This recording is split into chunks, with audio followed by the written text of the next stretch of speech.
Hello, I'm Kayla, a 36-year-old woman. The past few months have been really tough for me, and I'm having to relearn a lot of things. My husband Tom caused a lot of the trouble I'm in, but a kind person stepped in and helped me avoid even more pain. First, let me tell you about the people in my story. The first person is my sister, Maya. She's 6 years younger than me and very pretty. Growing up, we didn't get along because I was a nerd and she was popular. She always picked on me and seemed jealous for some reason.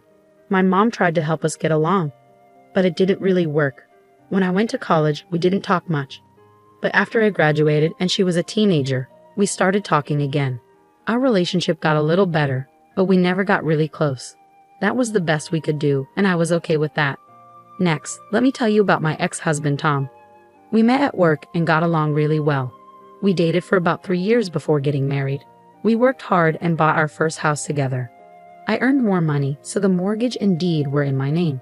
After 2 years of marriage, Tom asked me about having children. Honey, I was wondering about something, and I need you to think about this with an open mind. All right, what is it? I've been thinking that we've been together for a while now, and maybe we could start a family of our own. Tom, you know how I feel about that. I know, but we have the money for it, and it would be really cute to have little versions of us running around, don't you think? Yeah, but kids are a lot of work and responsibility.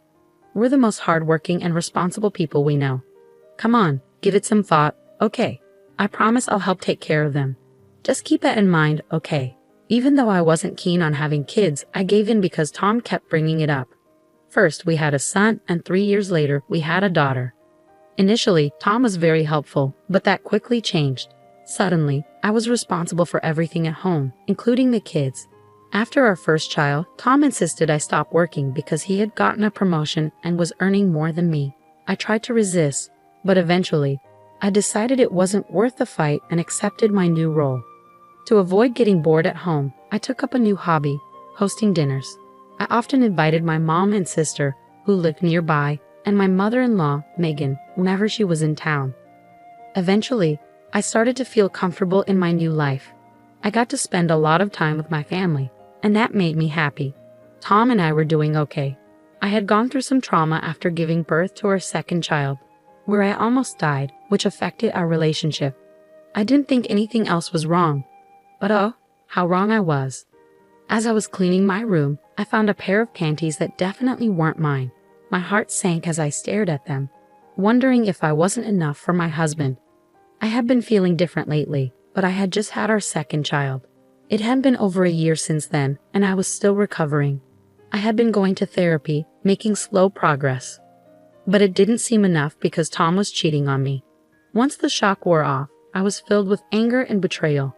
I needed to know who my husband was cheating on me with and why. First, I sent Tom a picture of the underwear and asked him whose they were. Then, I checked his laptop. I logged into his social media accounts and went through his chats. At first, I didn't see any unknown women, which confused me more. I looked through his messages but found nothing. In my desperation, I went through every chat, even though I knew it was foolish because everyone in his contacts was someone. I couldn't believe that anyone in my life could hurt me that much. Then I realized that my sister's contact ID was everywhere I looked. At first, I didn't think much of it because why would my sister and husband talking be suspicious? But when I checked their chats, I felt sick to my stomach. They were full of pictures and videos of them in bed, messages about how much they love each other, and plans for Tom to leave me. I couldn't believe my own sister would do something so awful. Our relationship had never been perfect, but this was a whole new level of betrayal. First, I threw up because I was so disgusted. Then, I tried calling Tom, but he didn't answer. So I called my sister. Maya, hey, what's up? Don't hey, what's up me? Seriously, what's wrong with you? I don't know about mine, but I do know that I found a pair of your panties in my bedroom. Have you been sleeping with Tom? Yeah, for a while now. Why, Kayla? Seriously, you thought it was okay to sleep with my husband because you thought I was boring. And being my sister didn't even stop you? Look, I thought I was helping you out. I was keeping Tom busy so you could focus on the kids. Are you serious? That's the dumbest thing I've ever heard. Look, we didn't mean for it to go this far, okay? I only did it because he kept hitting on me, and he's a nice guy, Kayla. But he was my husband. Why would you help tear our family apart? I just want what's best for Tom, okay? If I'm the best for him, then so be it. You're disgusting. I hung up, unable to believe her nerve. I just lay in bed and cried. I never thought my life would come to this. Eventually, my youngest woke up crying, so I tended to her. I felt empty as I went through the motions of the day. I couldn't let my kids know something was wrong. They didn't need that worry. I picked up my older child from school, made dinner, and when they asked where their dad was, I lied and said he was working late. At some point, my anger turned into worry. It was almost 11 o'clock at night, and Tom still wasn't home. I tried calling him multiple times, but he didn't answer. I even tried calling my sister to see if he was there, but she didn't pick up either. Exhausted from the day, I went to bed, hoping it was all just a bad dream.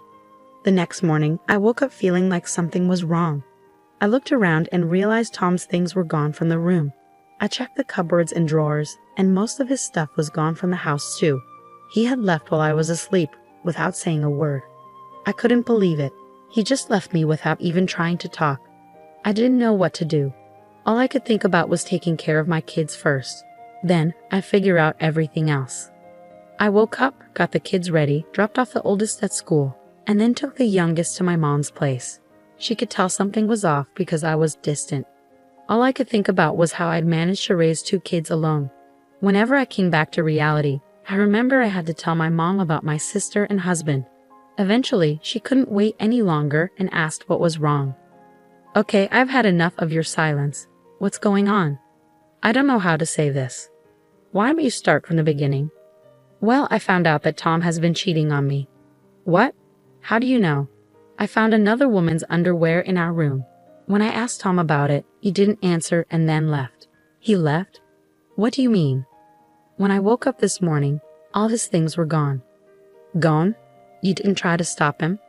I didn't even realize when he came back. I fell asleep around midnight, and when I woke up, all his stuff was gone. Oh my God, my poor girl, I'm so sorry this happened. Yeah, it gets worse. Oh no, what happened? Do you know who Tom cheated on you with? You mean you know who he cheated with? Yeah, I snooped through his things to find out. I wouldn't have tolerated this under normal circumstances, but this is different. So, who is it? Maya. Excuse me? What? Are you serious? Yeah, my husband has been cheating on me with my own sister. I called her to ask about it, and she was so casual about it. She said they were in love, and she believed she was the best for him, so she was going to keep being with him. Oh my God, what has Maya done? I don't even know how I'm going to survive. I have 2 kids to raise and I need to find a job too. Look, why don't you just get some rest while I try to process this? I'll be here to help you, okay? Yeah, okay, thanks Mom. I had become numb to everything that had happened, so telling my mom wasn't as hard as I thought. I ended up sleeping while my mom took care of my youngest. When I woke up, I heard my baby crying and my mom yelling. I rushed out and saw my mom on the phone looking angry. She hung up and seemed surprised to see me. She apologized for the noise but didn't say more. I knew she had been giving Maya a piece of her mind. Over the next few days, Mom stayed with us. It was easier having one person move and then 3. Maya kept trying to contact our mom, but she asked me to block Maya. It was comforting to have someone understand my feelings when I felt so alone. I found out through mutual friends that Tom and Maya got married. They reached out to me, concerned and confused. I had to explain everything, which was humiliating, but they were supportive. They all blocked Tom and Maya and refused to associate with them. But I found out they got married the day after Tom left us. It hurt to know, but I shouldn't have expected anything different from them. When I told my mom, she was furious. You should know, my mom is usually calm, so seeing her so angry with my sister was surprising. It was great to have her financial support. She wasn't obligated to help, but she did her best for us. She even helped me get job interviews because I wanted to contribute now that Tom wasn't there to stop me.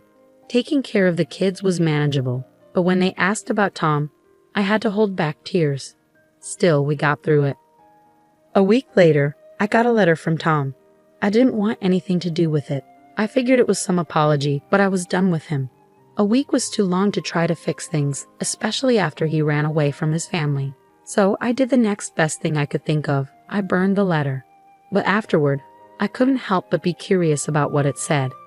Sometimes I wished I had read it before burning it, but then I reminded myself that nothing he could have said would change how I felt about him and what he did. The next day, my mom and I took the kids to the fair. We had a blast, and it was nice to be in a lively place after everything.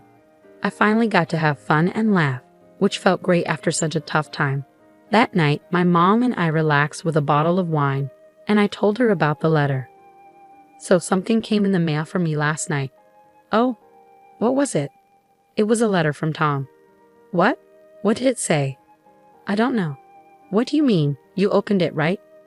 No, I didn't want to deal with anything he had to say, so I burned it. You burned it? Kayla, what if they were official divorce papers? The envelope didn't look legal at all. I'm sure it wasn't that. Well, if you're sure. What do you think was in it? I don't know. Maybe a weak apology or a request for his stuff back.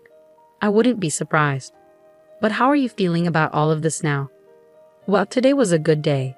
It's tough, especially when the kids keep asking where their dad is. What do I even tell them? It's slowly getting better, but only a little. As long as it's improving. I'm always here for you, and just so you know, I'm planning to cut ties with your sister. Everything I have will go to you and the kids. Oh Mom, that means a lot, but are you sure?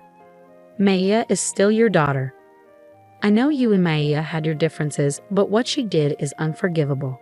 I raised both of you better than this, and Maya clearly didn't care. So she's no longer my daughter. I would have been upset if Mom changed her mind easily, but I knew Maya was still her child. I couldn't imagine how hard it must have been for Mom to make that decision, because I could never do that to my kids. It made me even more grateful to have someone so supportive. Another 3 days passed, and I heard a knock on the door. It was strange because I wasn't expecting anyone, and besides my mom, who was at work, no one ever visited. I opened the door cautiously and saw 2 men in black suits. I only opened the door a little and asked who they were. They said they were lawyers and had something for me. They handed me a note and then a check. It was made out to me, and it was for $750,000. My jaw dropped when I saw the amount. I tried to tell them there must be a mistake, but they said there wasn't and urged me to read the note.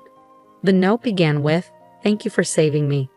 As I read on, I realized the money was from my mother-in-law, Megan. She explained that she had visited us 3 days ago, but no one was home. She called Tom, who tried to make it seem like he couldn't get in, but I had changed the locks after he left. Megan sensed something was wrong with Tom's behavior and pressed him until he confessed everything. She was disgusted by his actions. Megan felt sorry for what I had gone through and decided to leave all her inheritance to me and her grandkids. She thanked me for preventing her from making a mistake and for not trusting her son with her assets. That's what the check was for. The lawyers then told me that Megan had been terminally ill and had passed away just the day before. She wanted me to have the money right after her death to ensure her daughter-in-law and grandkids were well taken care of. Tears filled my eyes at Megan's kindness and loss. She was truly remarkable, always standing up for what was right. It was one of the reasons Tom had always been afraid of her. Yet I found her comforting. She stayed true to her word and supported me until her last breath. A few days later, Tom called. I already knew what he was going to say, but I decided to hear him out. "What did you do?" "What do you mean?" "You know exactly what I mean, Tom. You'll have to be more specific." "What are you talking about?" "Why weren't you home that day? I specifically asked you to be. I sent you a letter asking you to pretend everything was normal while my mom visited." "Oh, is that what the letter said?" "You didn't read it." "No, I burned it." "You betrayed me. My mother was going to help me with the inheritance, but you took it all because you're selfish." "That's ironic coming from you. You abandoned your family and only cared about contacting me when it involved your inheritance. Love can't be forced. I did what was best for me, and your mother did what was best for us. Don't ever try to contact me or the kids again. Goodbye." After that, things moved quickly. I filed for divorce, and I was granted full custody of the kids. Tom tried to fight for the inheritance, but Megan had made it clear that I was the one to receive it, so he didn't succeed. Tom and Maya tried to pressure me into giving them some of the money, but I stood my ground and refused. Life has become easier since we got the money. I put a portion aside for my kids' college and invested the rest. My mom could retire, and I started working. My kids have come to terms with their dad not coming back, and when they're older, I'll tell them everything. I'm still hurting, but I know things can only get better from here.